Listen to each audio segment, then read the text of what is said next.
우리 옆에 분들, 앞뒤 분들을 축복하시기 바랍니다. 하나님이 당신을 사랑하십니다. 힘내시기 바랍니다. 하나님이 당신을 사랑하십니다. 힘내시기 바랍니다.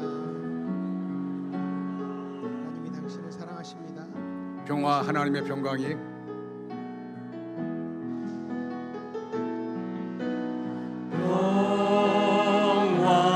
하나님의 평강이 당신의 삶에 넘쳐나기를.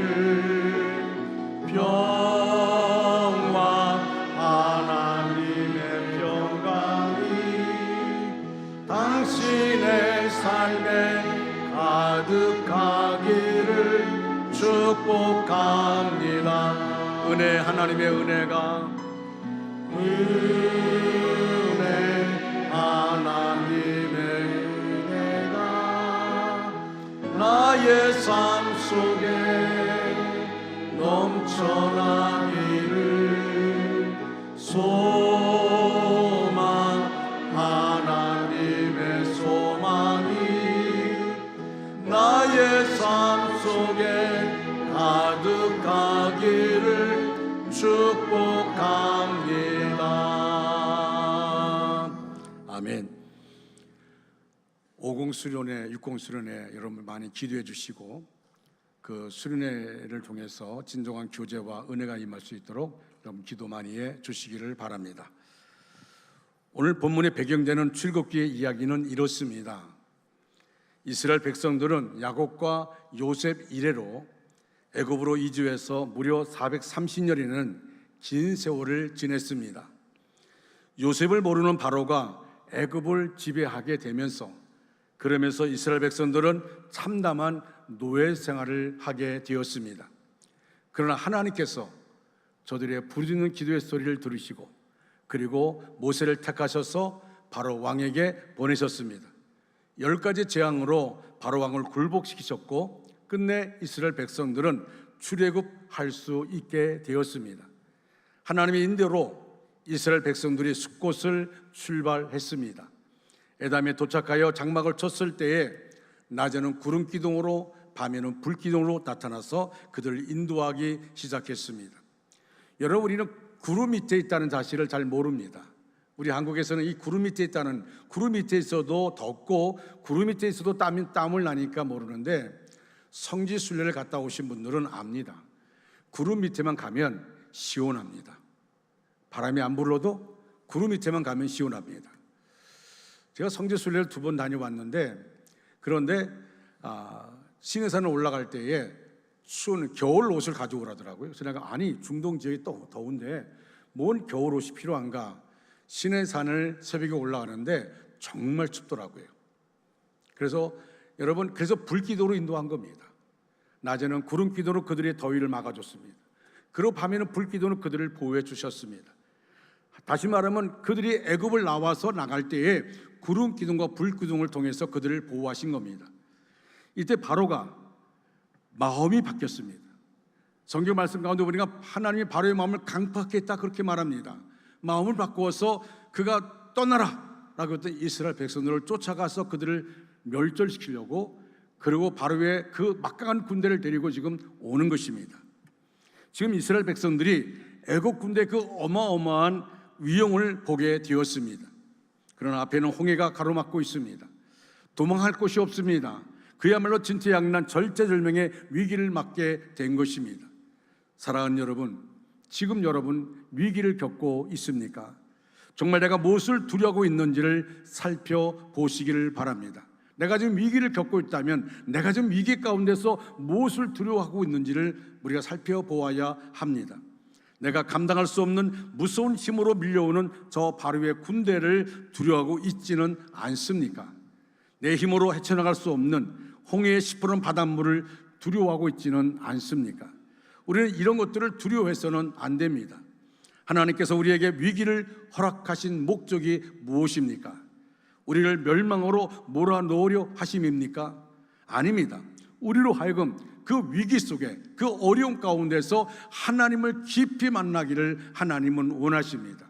그 위기 속에서 하나님을 만나서 위기의 상황이 해결되어지고 신앙이 깊어지기를 하나님이 원하시는 것입니다.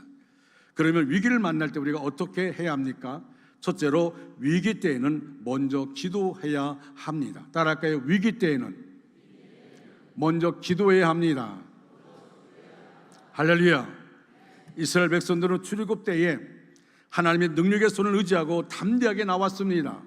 하지만 그들 앞에 넘실거리는 홍해와 말과 병거로 무장하고 달려오는 애굽의 군대를 바라보면서 두려워하지 않을 수 없었습니다. 더욱이 두려워할 수밖에 없었던 것은 이스라엘 백성들이 애굽을 나올 때 장정만 60만이라고 합니다. 그런데 그들이 싸운 흔적이 없어요. 싸운 경험이 없습니다. 무기도 제대로 없습니다. 그냥 노예 생활하다가 모세에 의해서 하나님의 은혜 가운데 그들이 애굽을 나왔습니다. 그런데 그들이 지금 막강한 애굽의 바로의 군대를 접하게 됩니다. 그래 얼마나 두렵고 떨리겠습니까? 이러한 상황에서 그들은 성경에 뭐라 얘기합니까? 10절 말씀 보니까 심히 두려워하여 라고 말합니다. 여러분, 이것은 본능적입니다. 그 상황 자체가 두려워할 수밖에 없습니다. 막강한 바로의 군대를 바라봐도 두려울 수밖에 없고, 그들을 피해서 가야 할 텐데, 도망가야 할 텐데 앞에는 홍해 바다가 놓여 있습니다. 그래서 두려워할 수밖에 없는 겁니다. 이건 본능적입니다. 여러분, 여기서 우리가 주목해야 할 것이 있습니다. 이스라엘 백성이 출애굽하기 전에 하나님의 능력을 체험하고도 믿음을 가지지 못했습니다. 오히려 겁에 질린 모습으로 자신을 이끌었던 지도자 모세를 향하여 어떻게 우리를 애굽에서 끌고 나와서 여기서 죽게 만드느냐, 원망불평합니다. 이러한 자세는 출애굽할 당시의 담대한 태도와는 너무나 대조가 되는 모습이었습니다. 이스라엘 백성은 여호와 하나님이 애굽의 바로왕 앞에서 10가지 재앙을 통해서 구원해 주신 능력과 은혜를 까맣게 잊어버렸습니다. 오로지 원망과 불평만을 늘어놓았습니다. 특히 그들이 말한 애굽 사람을 섬기는 것이 광야에서 죽는 것보다 낫겠다. 여러분, 애굽을 나올 때는 그들이 정말 기쁜 마음으로 나왔습니다. 그런데 지금 위기 가운데 있을 때 뭐라 얘기합니까? 차라리 우리가 애굽에서 노예 생활하는 것이 더 좋을 뻔했다. 다시 말하면 노예 근성이 다시 한번 마음속에 일어나게 된 것입니다. 지금 진퇴양난의 절체절명의 위기 상황입니다. 힘을 모으고 지혜를 모아도 이 위기를 극복할 수 없는 절박한 상황입니다. 이 순간에 불평을 늘어놓는 것이 문제 해결에 어떤 도움이 되겠습니까? 누구를 원망한다 그것이 무슨 소용이 있겠습니까? 아무런 도움이 되지 못합니다. 오히려 헛된 두려움만 더 크게 만들 뿐입니다. 그래서 모세가 불평을 늘어놓는 이스라엘 백성들에게 말합니다. 너희는 가만히 서서라고 말합니다. 가만히 서서 하나님이 우리를 어떻게 구원하는가 보자라고 말합니다. 여러분, 다시 말하면 가만히 있으라, 입을 다물라, 그런 말입니다. 원망 불평하는 그 입을 다물라는 것입니다. 적극적 사고로 유명한 노만 필 박사가 하루는 기차를 타고 여행을 하고 있었습니다. 그의 맞은편에 어떤 부부가 타고 있는데 그 부인은 계속해서 불평을 늘어놓습니다. 좌석이 불편하고 시트가 지저분하고 승무원도 불철절하고 계속해서 불평을 늘어놓습니다. 그러다가 그 남자와 노만필 목사가 눈을 마주쳤습니다. 맞은편에 있으니까 서로 인사를 나누던 중에 남편이 자기들을 소개했습니다. 저는 변호사이고 제 아내는 제조업에 종사하고 있습니다 라고 말했습니다. 필 박사가 물었습니다. 부인께서 어떤 것을 제조하시나요? 라고 물었더니 남편이 웃으면서 이렇게 대답했습니다. 제 남편은 불평을 만들어내는 제조업자입니다 라고 말했습니다. 사랑하는 여러분, 우리는 어떻습니까? 어려운 고난과 시련이 다가왔을 때 이스라엘 백성들처럼 죽겠다고 아우성치면서 신앙을 저버리지는 않습니까? 위기에 직면하면 돌변하여 언제 믿음을 가졌던 사람인지 모르게 원망과 불평으로 가득 찬 두 얼굴의 신자는 아닙니까? 이런 위기가 우리 앞에 닥쳐왔을 때 오히려 하나님의 은혜를 체험할 수 있는 소중한 기회로 삼고 다시금 우리가 힘이 되시고 능력 되시는 하나님께 가까이 나가서 기도로 도움을 요청해야 하는 것입니다. 모세는 백성들을 안정시키고 곧 기도하기 시작했습니다. 이것은 곧 위기를 만난 신앙인의 참다운 모습입니다. 하나님께서는 모세에게 즉각 응답하시면서 너는 어찌하여 내게 부르짖느냐라고 말하면서 행동을 요구하고 있습니다. 하나님을 신뢰하고 이제 믿음의 행동을 취하라는 말씀입니다. 전능하신 하나님께 부르짖어야 합니다. 하나님께 부르짖는 사람은 그 어떤 실망이나 좌절이 있을 수 없습니다. 위기를 만났을 때 우리는 하나님께 기도해야 합니다. 위기의 순간엔 기도하는 자리로 나와야 합니다. 우리의 기도는 하늘 보좌를 움직이며 역사하는 힘이 있습니다. 믿음 없는 이스라엘 백성들은 위기를 만날 때 원망과 불평만 했지만 믿음의 사람 모세는 위기를 만날 때 원망 불평하는 그 사람들 말 듣고 화를 낸 것이 아닙니다. 하나님께 기도합니다. 그리고 하나님의 음성을 듣습니다. 다시 말하면 기도하는 기회로 삼은 것을 보게 되어집니다. 위기에 있다가 하나님을 만날 수 있는 때가 되었던 것입니다. 미국 타임지로부터 세계에서 가장 위대한 선교사로 선정된 바 있는 스텔린 존스 선교사의 이야기입니다. 제가 몇 번 예화를 들었는데 그가 쓴 책 하나님의 예스라는 말씀을 삶으로 증명한 책입니다. 하나님 앞에 우리는 아멘, 예스라고 대답을 해야 한다는 것입니다. 그는 하나님의 약속을 언제나 예스로 받으라, 하나님의 말씀은 반드시 이루어진다, 이 책에서 강조하는 겁니다. 하나님의 약속을 의심하지 말라. 하나님의 약속을 주시면 아멘하라. 또 하나님의 말씀은 반드시 이루어진다라는 것이 이 스텔린 존스의 고백입니다. 스텔린 존스 선교사에게 1971년 12월 8일 새벽은 인생의 대반전의 시간이었습니다. 갑자기 뇌졸중으로 쓰러져서 혼자 아무것도 할 수 없게 된 그는 평생 전했던 말씀을 삶에서, 선교 현장에서 증명해야 할 사명이 자신에게 주어졌음을 깨달았습니다. 미국 최고의 의사들은 당신은 이제 걸을 수 없다고 말했습니다. 또 인도 최고의 전문의들은 당신을 위해 해줄 수 있는 것은 아무것도 없다고 말했습니다. 전신이 마비된 채 5시간을 홀로 누워있는 동안 놀랍게도 자신의 믿음이 전혀 흔들리지 않았다고 그는 고백합니다. 아무것도 변한 것이 없습니다. 나는 그저 그대로였습니다. 기도로 하나님과 교통하고 있었고 여전히 하나님의 흔들리지 않는 왕국에 속해 있었습니다. 다만 외부 세상과 연락할 수 없을 뿐이었습니다 라고 말합니다. 그가 쓰러져 전신마비에 걸렸지만은 여전히 하나님과 함께 한다는 겁니다. 나는 여전히 하나님의 왕국에 속해 있다는 것입니다. 하나님께 원망하는 마음은 전혀 없고 오직 하나님께서 하실 일이 기대가 되었다고 했습니다. 자신의 믿음을 붙잡은 것이 아니라 믿음의 자신을 붙잡고 있음에 감격했습니다. 그때 임했던 놀라운 은혜를 그가 쓰러졌다는 소식을 듣고 찾아온 딸에게 전하면서 이렇게 말합니다. 나는 지금 죽을 수 없다. 마지막으로 내가 할 일이 있단다. 스텔린 존스는 중풍으로 누워있으면서도 잠에서 깰 때마다 간호사에게 부탁을 합니다. 나사렛 예수로 말하노니 일어나라. 이 말을 좀 꼭 해달라는 것입니다. 좀 어렵지만은 꼭 내가 잠에서 깰 때마다, 나를 볼 때마다 나사렛 예수 이름으로 말하노니 일어나라, 이를 외쳐달라고 말했습니다. 그가 귀에 그 말씀을 들을 때마다 아멘, 아멘 했습니다. 그런데 하나님이 놀랍게 역사해 주셨습니다. 마비됐던 그 몸이 풀어지기 시작한 것입니다. 그리고 기적적으로 중풍을 극복하고 건강을 되찾은 그는 다시 인도로 가서 20년 동안을 더 선교사로 사역하다가 89세에 인도에 묻혔습니다. 스텔린 존스는 책에서 이렇게 말합니다. 만일 당신의 삶이 조각조각 부서졌다면 그 조각들을 모아 하나님께 드려보라. 그러면 하나님께서 그 조각들로 아름다운 무엇인가를 만들어 내실 것이다. 갑자기 엄습한 뇌졸중은 장애와 슬픔을 견디는 것이 어떤 것인지 알려주었을 뿐만 아니라 장애와 슬픔을 긍정적으로 이용하는 것을 보여주는 기회가 되었다. 예수 그리스도는 해질녘을 새벽녘으로 바꾸신다라고 말했습니다. 기독교 역사는 기도하는 사람의 역사입니다. 기독교 역사는 기도하는 사람에 의해서 이루어져 왔고 기도하는 교회가 부흥되어 왔습니다. 역사를 지배하고 세상을 변화시킨 사람들은 바로 모두 기도의 사람들이었습니다. 목소리 큰 사람이 아닙니다. 여러분, 교회도 마찬가지고 가정도 마찬가지입니다. 여러분, 그 가정에 아무리 목소리 큰 사람이 있다 할지라도 기도하는 사람이 그 가정에 있다면 그 사람이 그 가정을 주도해 나가야 하는 것입니다. 기도하는 사람들이 하나님의 음성을 듣고 말씀 붙잡고 가정의 위기를 대처해 나가야 됩니다. 여러분 안에 기도하는 사람이 있음에도 불구하고 하나님이 이렇게 말씀합니다라고 함에 불구하고 그 가정의 목소리 큰 사람이 아니다, 내 뜻대로 하겠다고 한다면 그 가정 계속 위기에서 벗어날 수가 없습니다. 여러분, 교회도 마찬가지입니다.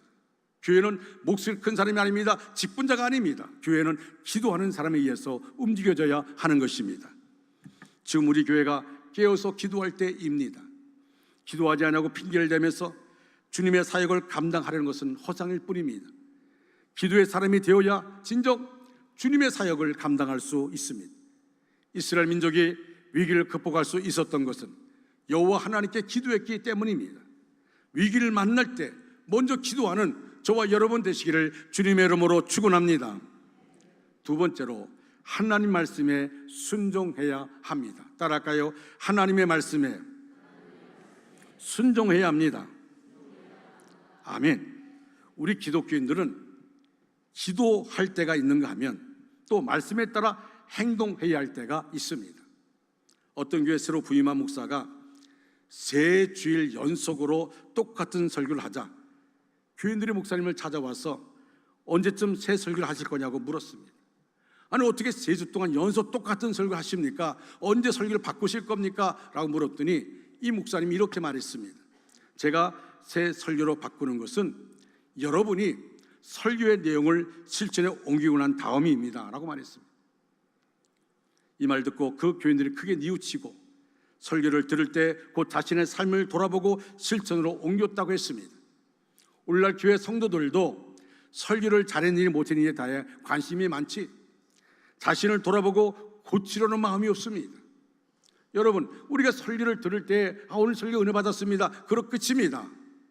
은혜 받았습니다 그러고 교회를 떠날 때에는 똑같이 세상 염려를 가지고 떠납니다. 여전히 세상 방법대로 살아갑니다. 말씀을 들었는데 말씀을 그냥 위로받은 것으로 끝납니다. 그리고 자기의 삶 가운데 말씀에 적용되지 않고 있는 것입니다. 여러분, 저는 이 목사님의 마음이 와닿습니다. 정말 어떨 때는 10번, 20번 똑같은 설교를 하고 싶을 때가 있습니다. 우리의 삶의 모습이 뭡니까? 나와서 예배드립니다, 찬양합니다, 그리고 말씀을 듣습니다, 그리고 은혜 받았다고 말합니다. 그럼 끝입니까? 그럼 그 말씀이 내 삶 가운데 어떻게 적용되어 왔느냐는 겁니다. 여러분, 목장 예배가 뭡니까? 목장 예배는 말씀을 들은 것을 가지고 한 주간 그 말씀을 살아서 금요일날 모여서 목장 예배 드리면서 거기서 내가 말씀에 적용했던 은혜를 같이 나누는 것입니다.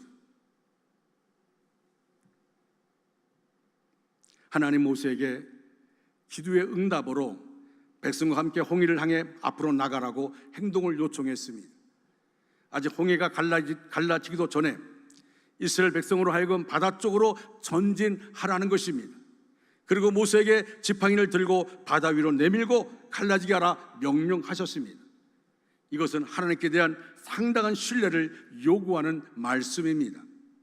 홍해의 물결이 갈라지기도 전에 바다 쪽으로 전진해 간다는 것은 혹 하나님의 이적이 일어나지 않는다면 물속에서 몰살할 수도 있을 것입니다. 하지만 참된 신앙은 이와 같은 불가능한 상황 속에서도 하나님 말씀을 신뢰하고 순종하여 나가는 것입니다. 모세와 이스라엘 백성들은 바다를 향하여 들어갔고 하나님은 바다를 갈라지게 하셨습니다. 홍해가 갈라진 것은 우연한 것이 아닙니다. 모세와 이스라엘 백성이 하나님 말씀에 순종했을 때 일어났습니다. 하나님은 되지 않는 일을 하라고 하시지 않습니다. 여러분, 분명히 들으십시오. 되지 않는 일을 하라고 하지 않습니다. 모세와 백성들을 바다로 들어가라고 하시고는 바닷물을 그대로 두신 분이 아닙니다. 하나님은 불가능한 자리로 우리를 결코 이끌지 않습니다. 그래서 하나님이 인도하시는 길은 언제나 안전한 것입니다. 그러므로 우리는 하나님 말씀에 순종해야 합니다. 이스라엘의 순종함으로 홍해가 갈라지는 기적을 체험했던 것처럼 어떠한 위기 가운데서도 우리의 내면으로는 항상 기도함과 동시에 하나님 말씀하시는 명령에 적극적으로 순종함으로써 하나님의 놀라운 기적과 능력을 체험하는 저와 여러분 되시기를 주님의 이름으로 축원합니다. 이스라엘 민족 앞에 커다란 위기가 닥쳤을 때 모세가 하나님을 바라보고 기도함으로 하나님의 기적을 체험하게 되었습니다. 하나님 말씀에 순종할 때 기적이 일어났습니다. 하나님의 모든 역사는 하나님의 말씀에서 나타나고 있습니다. 그러므로 하나님의 말씀에 순종할 때 하나님의 기적, 하나님의 은혜를 체험하게 되어집니다.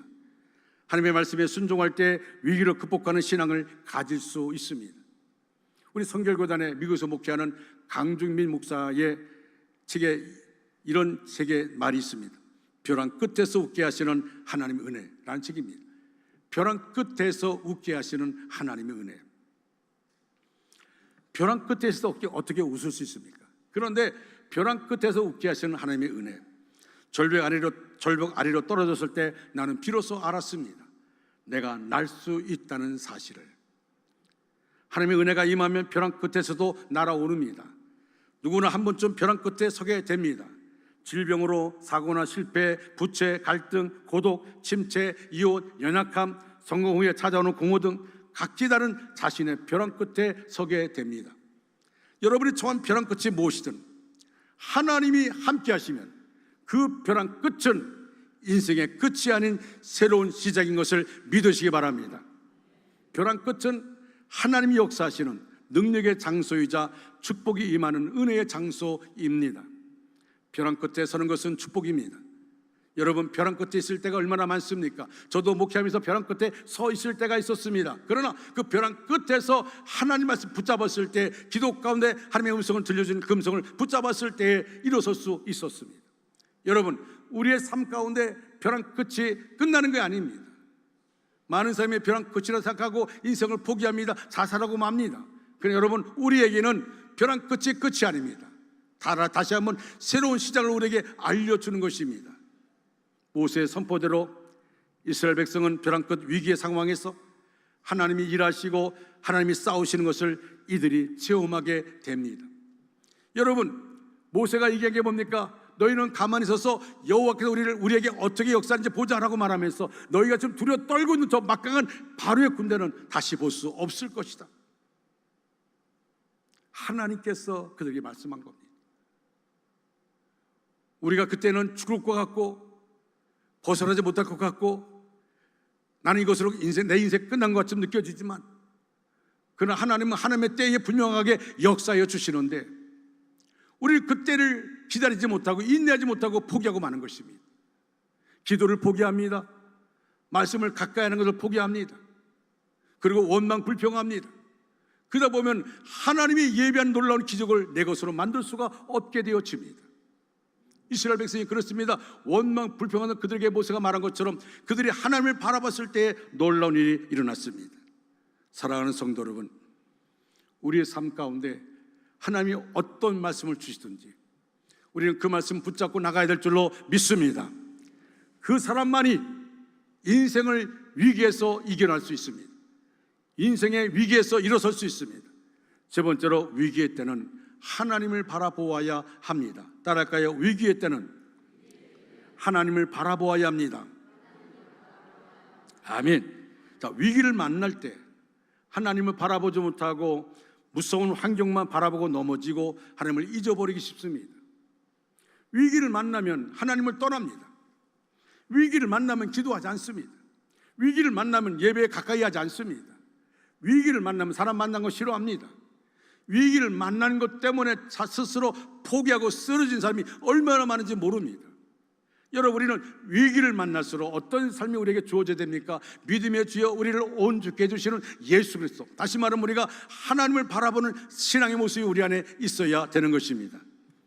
위기 가운데서도 우리에게 구원을 허락하시는 살아계신 하나님을 바라보았습니다. 이것이 바로 모세의 모습입니다. 똑같이 원망 불평하지 않고 하나님 아버지, 내가 가자고 내가 안 가겠다고 하지 않습니까? 내가 언제 애굽에 가겠다고 했습니까? 하나님 나를 몰아가지 않았습니까? 하나님이 몰아서 내가 지금 애굽에 왔고 하나님이 위해서 이 백성을 끌고 여기까지 왔는데 이게 뭡니까? 다 끝난 것 아닙니까? 우리가 어떻게 저 막강한 바로 군대를 이길 수 있습니까? 어떻게 우리가 홍해바다를 건널 수 있습니까?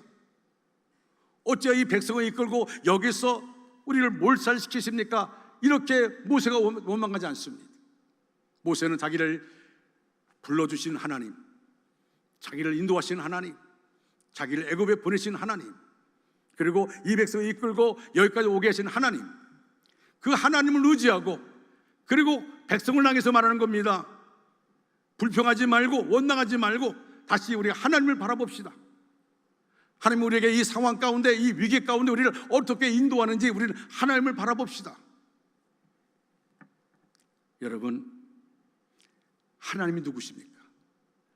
애굽의 막강한 바로왕의 그 강팍한 마음을 항복시킨 분이 바로 하나님이십니다. 여기까지 인도하신 분도 하나님이십니다.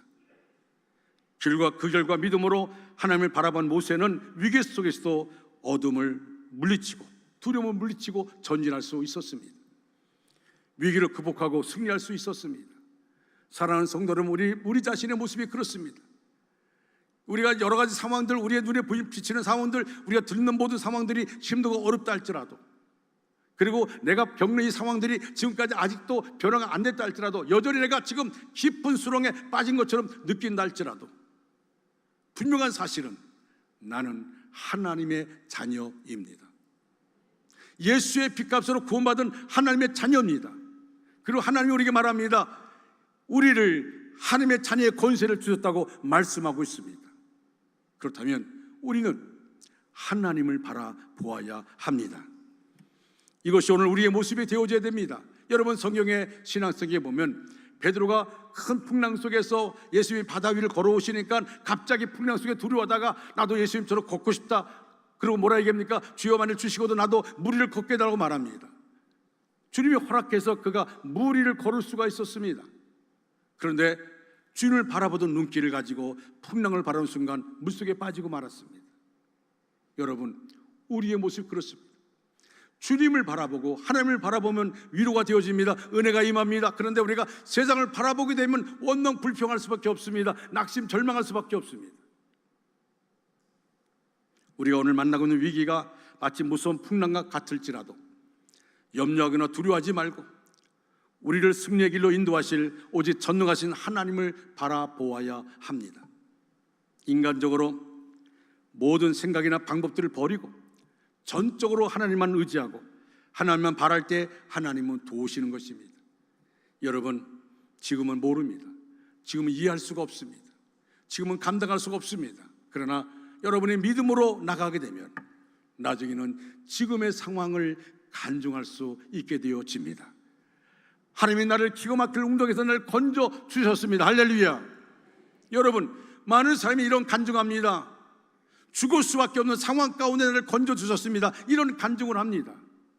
사랑하는 중앙가족 여러분, 저는 여러분이 어떤 위기 가운데 있다 할지라도 많은 사람들이 위기 속에서 하나님을 바라보고 기도하고 순종하고 그럼을 통해서 그들이 승리했던 것처럼 저도 여러분에게 신앙의 간증이 있는 삶이 되어지기를 주님의 이름으로 축원합니다.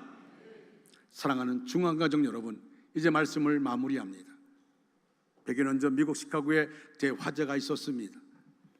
모두가 위기 속에서 절망하고 있을 때에 한 가게에 이런 글이 붙였답니다.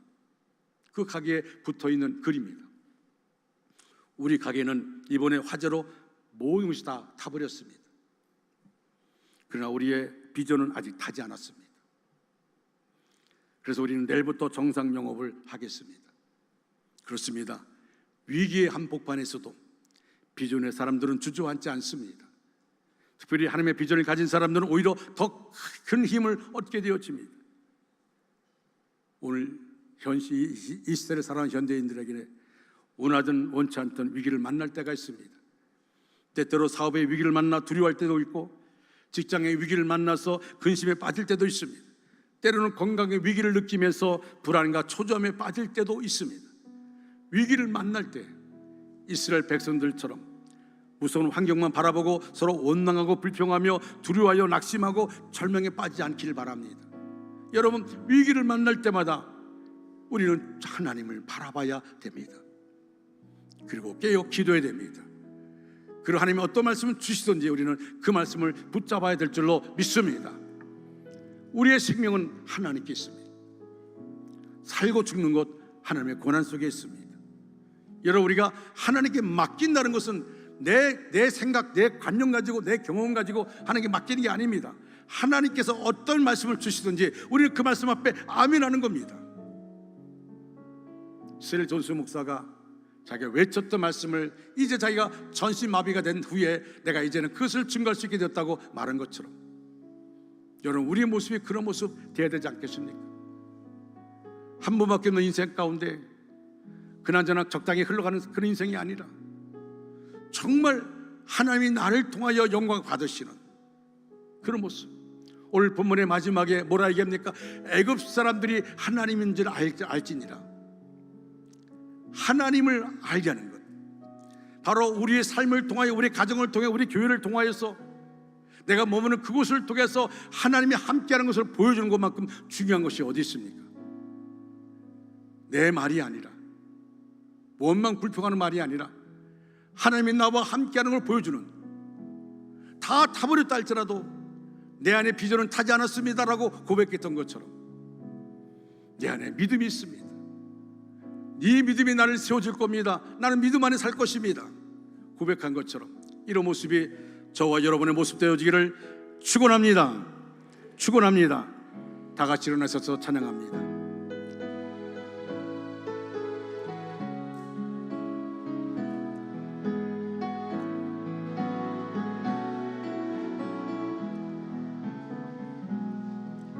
주 선한 능력으로 안으시네,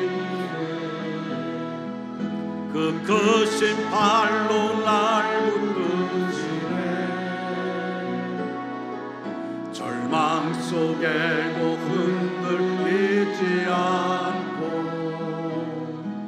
사랑하는 주 얼굴 구하리. 선한 능력으로, 선한 능력으로 일어서 주만 의지하리. 믿음으로 주만 의지하리.